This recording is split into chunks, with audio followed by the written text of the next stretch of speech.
Alors, bon, la question maintenant, c'est comment on va mettre tout ça en musique. Donc dans les éléments de langage qu'on peut retenir pour la partie un peu diagnostique, ceux qui ont commencé à travailler sur la campagne proposent les choses suivantes. Donc, il faut briser le tabou et de dire qu'il n'y aura pas de recul du chômage sans une nouvelle réduction du temps de travail. Dans le diagnostic, de dire que le chômage ne recule pas car le total des heures travaillées stagne depuis 40 ans. Et que la solution, c'est la clé de l'emploi, et donc dans un partage égalitaire du nombre d'heures travaillées. Donc on pourra revoir éventuellement ces éléments de langage, mais ce qu'il faut savoir quand on lance une campagne, c'est qu'il faut être très très concis dans les discours. Donc maintenant la question c'est, maintenant qu'on a fait le constat et qu'on a des solutions, c'est qu'est-ce qu'on veut faire. Donc comme tu disais Michel, mais ça n'empêche pas de le vouloir quand même, on veut mettre en place un partage du temps de travail comme solution simple et efficace pour lutter contre le chômage de masse. Donc ça c'est ce qu'on veut faire. Donc ça c'est notre but à long terme, c'est pas ce qu'on va faire demain matin forcément. Donc ensuite il faut se poser une question, c'est qu'est-ce qu'on peut faire. Donc justement c'est là, il faut bien saisir la nuance entre ce qu'on veut et ce qu'on peut. Et en tant que collectif aussi, il faut se placer en tant que collectif. Je ne reviens pas sur ce que tu as dit. Donc pour ça, il faut désigner, revendiquer, on peut toujours, il faut le faire, il faut revendiquer, mais pour avancer concrètement d'ici un an sur la question, il faudra définir des objectifs qui devraient être spécifiques, mesurables, atteignables, réalistes. Et donc du coup, à court terme, si on lance une campagne, c'est dans cette année en fait. Donc c'est vraiment sur une vision à très très court terme. Donc quelques observations qu'on peut voir de contexte encore. Donc on a déjà fait des choses sur le temps de travail, on ne part pas de zéro, on a fait pas mal de conférences un peu partout en France. On constate, et ce que disait Jean-Marie, c'est qu'il ne faut pas se laisser abattre, nos analyses sont justes, malgré tout ce qu'on entend partout, donc c'est vraiment une force. On a très bon retour lors de nos événements. Il y a des expérimentations nouvelles dans d'autres pays. C'est un débat qui s'ouvre aussi en Suède. Il y a d'autres exemples un peu. Ils sont rares, mais il faut les noter. Il y a une bonne diffusion dans la presse alternative, Alter Économique, Basta. Enfin, il y a quand même des journalistes qui couvrent sérieusement le sujet. Et aujourd'hui, il y a le contexte de la loi travail, donc on verra ce que ça donne. Donc voilà. Mais il y a aussi des limites. Donc ce qu'on a remarqué aussi, c'est que les promoteurs de la RTT ont du mal à se coordonner entre eux. Il y a beaucoup de gens qui écrivent des livres, des articles, mais ils ne se parlent jamais. Et ça vaut aussi pour les syndicats. On avait par exemple créé une lettre ouverte à la CGT dès qu'ils ont dit qu'ils voulaient promouvoir les 32 heures pour essayer de leur dire on veut travailler avec vous. Ils ne nous ont jamais répondu. Donc ça, c'est aussi une des limites. C'est aussi dans les débats d'idées, chacun parle de son point de vue, mais ils ont du mal à se coordonner et à faire des actions ensemble. Donc aussi, entre militants convaincus, on constate aussi souvent des débats qui sont importants, mais de nuances de définition, partage du temps de travail, réduction du temps de travail, partage équitable du temps de travail. Enfin, il y a tout un tas de terminologies qu'il faut discuter. Mais du coup, le problème, c'est que ça prend trop de place sur l'action aussi. On n'arrive pas à avancer. Et moi-même, j'ai étudié dans le PowerPoint les deux pour ensuite, aussi, on voit que beaucoup d'opposants utilisent des techniques de mauvaise foi, donc des trucages statistiques et tout ça et tout ça. Et avoir un débat rationnel avec eux, c'est pas forcément évident, voire vain. Franck, je te demanderais juste de brancher le câble parce qu'il ne me reste plus de batterie. Merci. Donc, comment mettre en place? Donc, on a discuté un peu ce matin au niveau des groupes locaux. Donc, comment aller plus loin? Il faut mettre en place maintenant des moyens pour agir ensemble avec une série d'actions coordonnées, organisé dans le cadre d'une stratégie qui vise à atteindre des objectifs concrets en un laps de temps précis. En fait, c'est la définition d'une campagne. C'est pour ça qu'on vous a dit qu'on n'a pas vraiment lancé de campagne depuis la séparation des banques.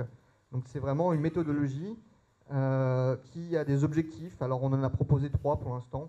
Stopper les fausses informations sur le temps de travail, la situation du chômage de masse. Un deuxième objectif, ce serait mettre le... D'accord.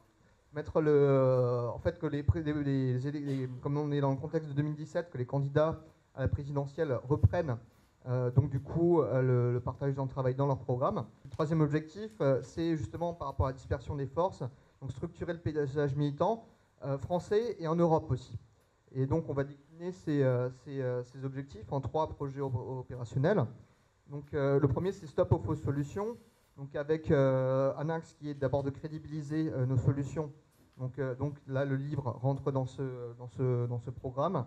On a aussi prévu des témoignages vidéo d'entreprises et de salariés. Et on remercie du coup Adrien Tussaud qui est au fond et Guy Baudon qui est en train de filmer, qui vont contribuer à ce projet.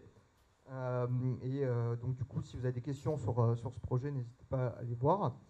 On compte aussi produire de multiples supports, plutôt supports pour Internet, aussi des infographies, des gifs, enfin tout un tas de choses qu'il faut aussi faire circuler.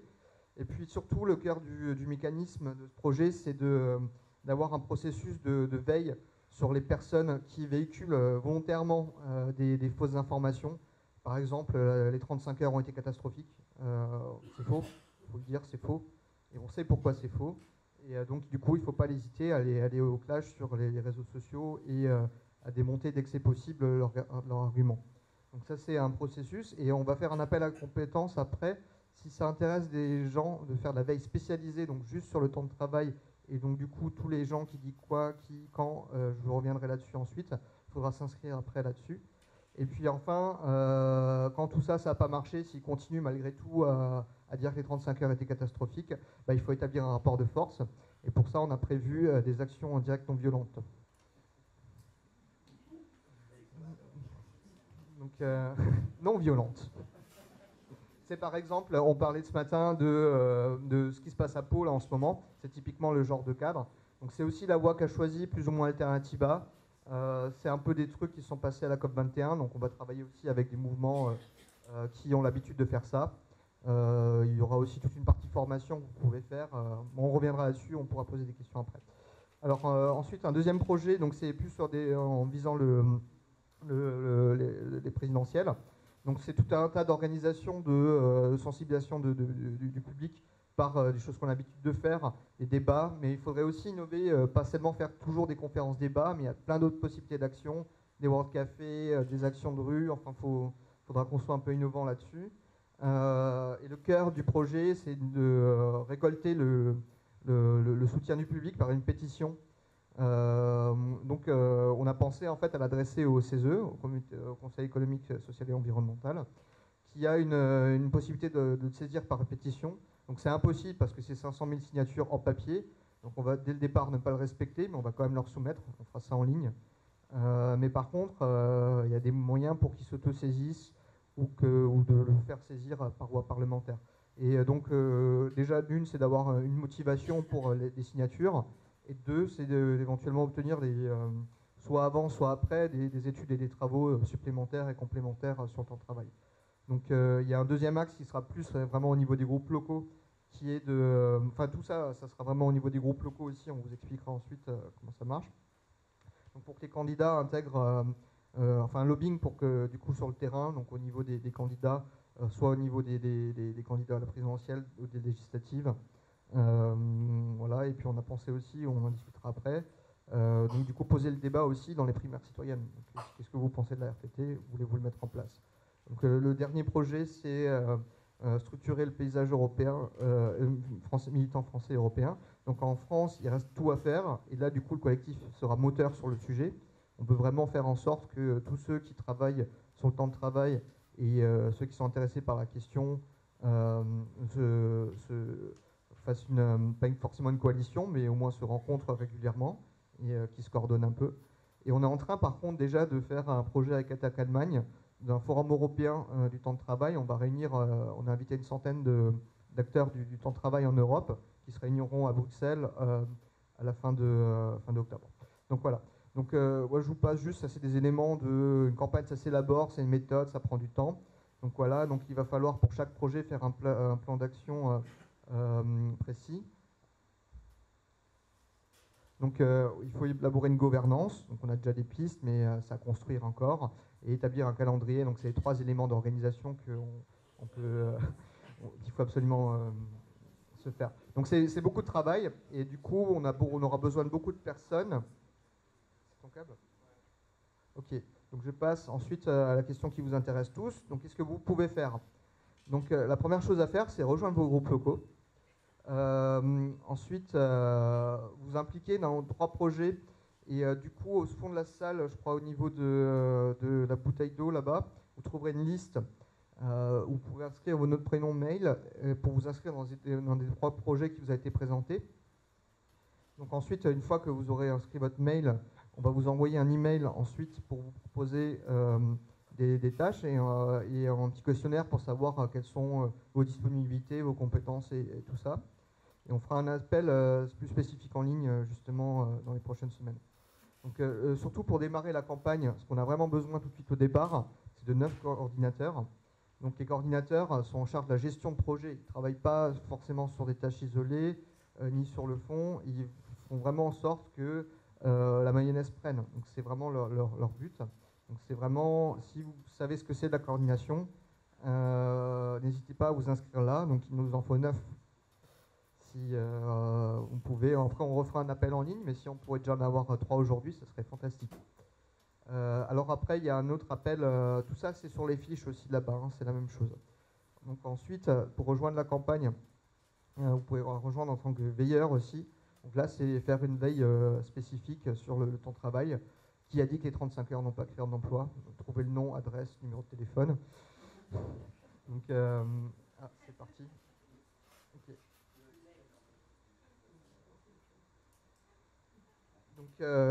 Donc voilà. Donc voilà, ça c'est pour la campagne. Donc ça va se construire. On va vous tenir régulièrement informés de l'avancée. Surtout au niveau des groupes locaux. Dès la semaine prochaine, on va vous envoyer des informations, déjà un peu ce qu'on a là. Sachant qu'on on travaillait un peu sous pression et on n'a jamais fait ça, donc ça prend du temps et on n'est pas aussi près qu'on voudrait l'être. Maintenant, la question d'aujourd'hui, c'est qu'est-ce que vous pouvez faire aujourd'hui? Donc, on vous propose de participer à la réflexion. Donc, sur 2 choses déjà, c'est de nous aider à réfléchir à comment faire que le message soit vraiment percutant. Donc, au niveau de 2 choses, du titre de la campagne. Et par exemple, Oxfam a toujours choisi ces types de campagnes. Bon, après, on n'aime pas, mais il y a un titre, par exemple, la dernière, c'est à égalité. Les Amis de la Terre, c'était Je change de banque. On ne va pas appeler notre campagne sur la RTT, donc il faut trouver un nom qui parle au public. Donc on vous invite à prendre des post-it que va vous fournir Lisa. Et il y aura d'autres post-it à coller aussi, donc il ne faudra pas les mélanger.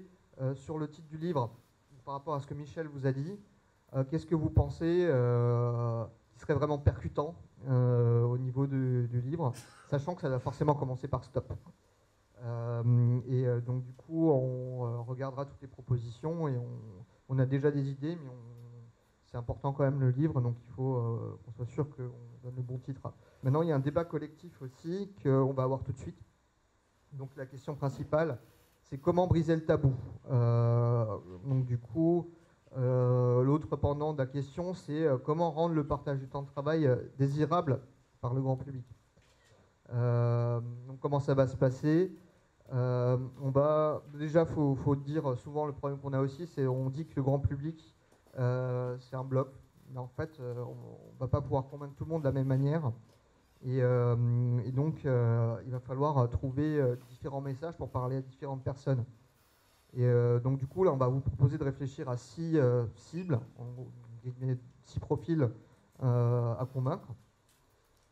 Donc, comment ça va se passer?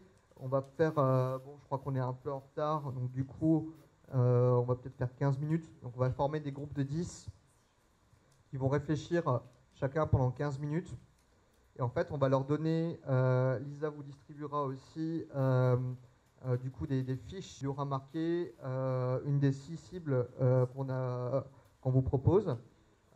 Donc, c'est comment rendre la RTT désirable pour les jeunes, pour les seniors, pour les entrepreneurs, pour les chômeurs, pour les militants et pour les services publics.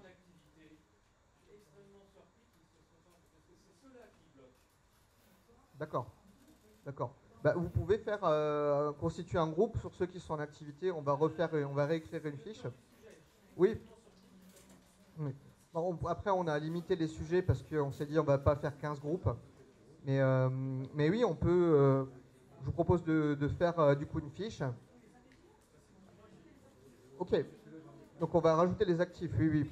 Oui, oui. Ouais, ok. Bon, on va se mettre par 6 et puis on verra qui restera seul ensuite. Ok.